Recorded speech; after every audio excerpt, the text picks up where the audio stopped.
Hello বন্ধুরা, welcome back to my channel little Sarita. আজকে thumbnail দেখে অবশ্যই তোমরা বুঝতেই পেরে গেছো যে আমি কী নিয়ে ভিডিও বানাতে চলেছি। তো চলো ভিডিওটা স্টার্ট করা যাক। তো আজকের ভিডিওর টপিক হচ্ছে ওয়েট লস নিয়ে। তোমাদের মধ্যে অনেকেই আছো যারা ওয়েট লস করতে চাও খুবই সহজভাবে, খুব কম সময়ের মধ্যে। তো তাদের ক্ষেত্রে আমি কিছু কথা তোমাদের সাথে শেয়ার করব। সেই কথাগুলো তোমরা মেনে চলো, তোমাদের কিন্তু ওয়েট লস হতে খুব একটা সময় লাগবে না। তো চলো, তোমাদের মধ্যে অনেকেই আছো যারা জিম যেতে চাও না, বাড়িতে বসেই ওয়েট লস করতে চাও। তো তাদের ক্ষেত্রেই কিন্তু এই ভিডিওটা। তো অবশ্যই আমার কথাগুলো ভালোভাবে শুনবে, ঠিক আছে? ওয়েট লস করার জন্য সবার প্রথমেই যেটা দরকার সেটা হচ্ছে মেনটেন করা নিজেকে, কারণ প্রত্যেকটা মানুষকেরই মেনটেন করাটা খুব দরকার। এবার বলছি তোমাদের কী করতে হবে। সকালবেলা ঘুম থেকে উঠেই খালি পেটে একটুখানি কফি আর লেবুর রস যদি তোমরা হালকা গরম জলে খাও, তোমরা কিন্তু অনেকটা উপকার পাবে। এই জিনিসটা কিন্তু আমি নিজেও করে দেখেছি।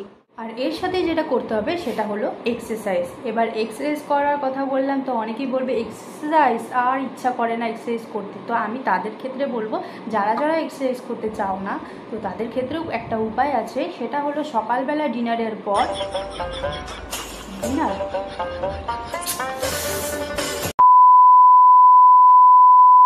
আর যারা এক্সারসাইজ করতে চাও না তাদের ক্ষেত্রেও আমার কাছে উপায় আছে। তোমরা সকালবেলার ব্রেকফাস্ট, দুপুরবেলার লাঞ্চ আর রাতের বেলা ডিনারের পর তোমরা কিন্তু 15 মিনিট হাঁটবে। সেটা ঘরেই হোক না কেন, ঘরে কি হাঁটা যায় না? ঘরেও হাঁটা যায়। আমি নিজের ক্ষেত্রেই আমি যদি বলি, আমি নিজেই কিন্তু ঘরেই হাঁটি।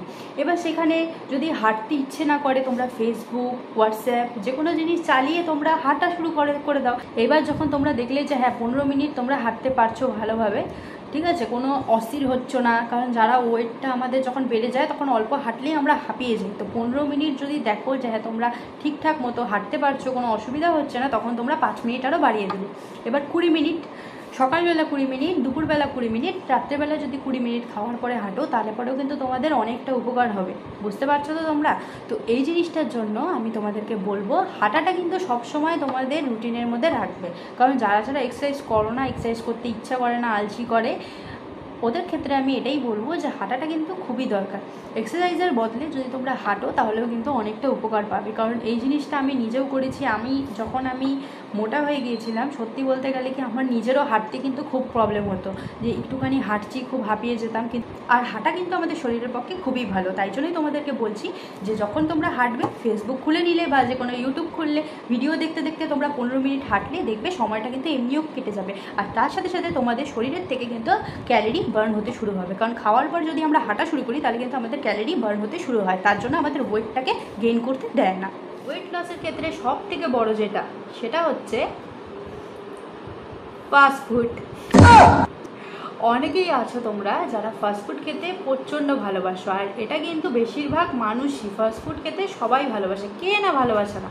কিন্তু এখানে অনেক মানুষ আছে যারা বলে যে ফাস্টফুড খেতে নেই, ডায়েট করতে গেলে ফাস্টফুড ছেড়ে দিতে হয়, খেতেই নেই, ফাস্টফুড ইগনোর করো। হ্যাঁ, এটা ঠিক, যে কারণ ফাস্টফুড খেলে পরে আমাদের ওয়েটটা কখনোই লস হয় না।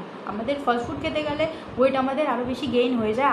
আর হ্যাঁ, অনেকেই বলে যে ওজন কমাতে গেলে পরে এটা খেতে নেই, ওটা খেতে নেই। তো তাদের ক্ষেত্রে আমি বলছি তোমরা সব কিছুই খেতে পারবে, কিন্তু হ্যাঁ পরিমাণ মতো। কারণ ফাস্টফুড খেলে সত্যিই আমাদের ওজনটা বেড়ে যায়।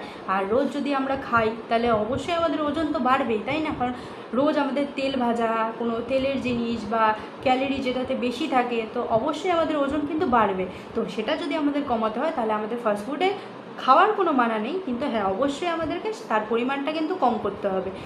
এবার আমি তোমাদেরকে কিছু কথা বলছি। যেমন কি আমাদের যখন ওজন বেড়ে যায় তখন আমরা কিন্তু বুঝতে পারি কিভাবে।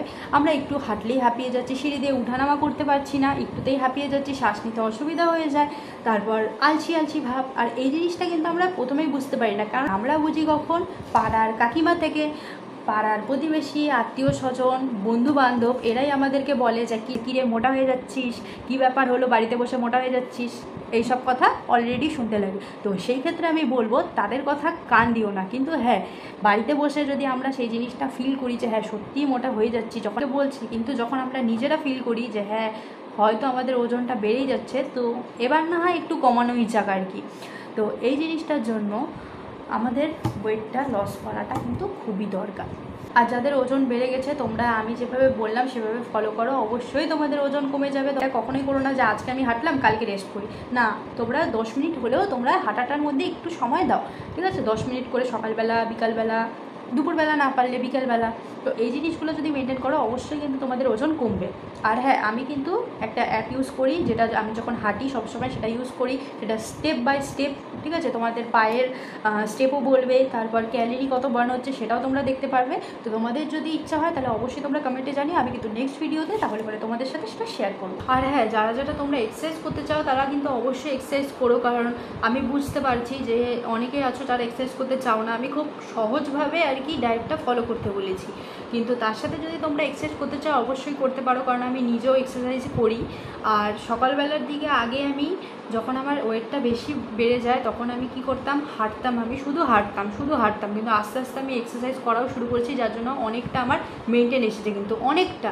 তো এই জিনিসটার জন্য আমি তোমাদেরকে বলবো যে তোমরাও যদি এক্সারসাইজ করতে চাও তাহলে অবশ্যই এক্সারসাইজ করো। অনেক রকমের প্রচুর ইউটিউবে ভিডিওস আছে, তো অবশ্যই সেখান থেকে দেখে বাস গান চালিয়ে দেবে আর এক্সারসাইজ শুরু করে দেবে, কোনো অসুবিধা হবে না, ওয়েটটাও তোমাদের তাড়াতাড়ি লস হবে।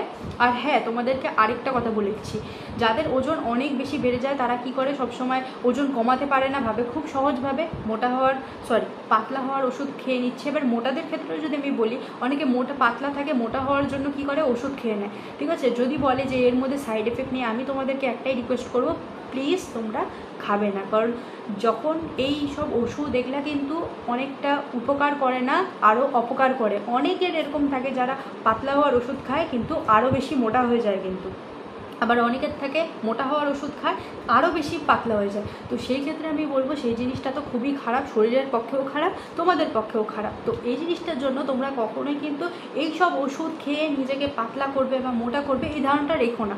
একটুখানি নিজেকে স্ট্রাগল করো, একটু বেশি তোমাদের ওয়েট লস করো, এক্সারসাইজ করো, হাঁটো, শরীরটা তোমাদেরই ভালো থাকবে, কোনো অসুবিধা হবে না। তো এই জিনিসটাই এইটুকুই তোমাদেরকে বলার। তো চলো, ভিডিওটা আমি এখানেই এন্ড করছি। তো ভালো লাগলে কিন্তু অবশ্যই লাইক করো, কমেন্ট করো, আর হ্যাঁ, আমার চ্যানেলটিকে কিন্তু সাবস্ক্রাইব করতে বলো না। আর যদি কোনো অসুবিধা থাকে বা কোনো প্রশ্ন থাকে অবশ্যই আমাকে কমেন্টে বলো, আমি অ্যান্সার দিয়ে দেবো। বাই বাই, দেখা হচ্ছে নেক্সট ভিডিওতে।